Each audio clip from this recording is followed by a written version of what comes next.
welcome to new day, new vlog, family bonding, part 2. So, ayun na nga, di naman talaga sana kami pupunta sa highlight sa last day ng fiesta. Kaso, wala kaming maisip na ulam. Kaya sabi ni Papa, mag-base kayo, dun tayo kakain sa labas. Syempre, sobrang saya na naman ng mga Disney princess na yan. Ano ba? At ayun na nga, nagkaroon pa ng traffic dahil sobra talagang daming tao.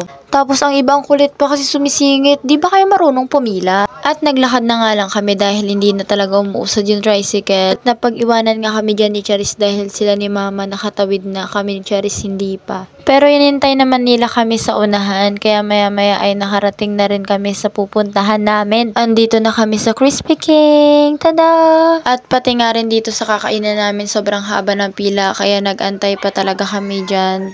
As in, naubusan talaga sila ng stock dye, kaya naman nag-aantay muna dito ang Disney Princess. Ang ganda naman mag-antay niyan. At tinawag nga nila ako dyan dahil may fireworks daw yung Disney Princess nyo. Nag-video kung kailan patapos na. So, nag-aantay pa rin pala nga kami dito dahil yung kanin hindi pa daw naluluto. Habang nag-edit ako, nagugutom ako. Pwede ba tayo bumalik sa umpisa? Ay sus, at maya-maya nga ay andyan na yung pagkain namin. Di naman siguro halata na mahilig talaga ako sa gravy, no? Kasi sinabaw ko na yung gravy. Yun na nga at kakain na nga kami dito. Nakakailang pa kumain dahil maraming taong tumitingin at tada! Tapos na kami agad kumain. At nag-brown out pa nga dyan. Last day ng fiesta, nag-brown out. Bumili lang pala kami dyan ng drink. At maya-maya ay naglalakad-lakad na rin. Pumunta pala kami dyan sa isang maliit na supermarket. Yun ay ang Prince. May generator kasi sila, kaya dyan muna kami tumambay. By the way, ngayon na ulit pala ako makakapag-post dahil sobrang busy talaga. Sobrang dami ko ding video sa cellphone ko. Naglalag na nga yung cellphone ko kaso di ko na i-edit kasi sobrang busy. Looking for editor, sahod, 1 billion per hour. Ay sos. So ayun na nga, naglakad-lakad na nga kami dyan dahil bumalik na yung kuryente.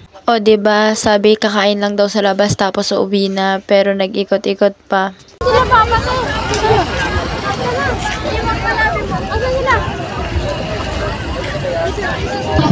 So ayun na nga, bigla pang nawala si Papa at si Syra.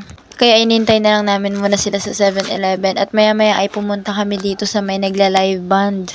Wala naman talaga kasi kaming gustong puntahan dyan. Gusto lang namin maglakad-lakad. Ayaw na rin naman namin mag-rides kasi nag-rides na kami kahapon. Dun sa part 1 mapapanood nyo.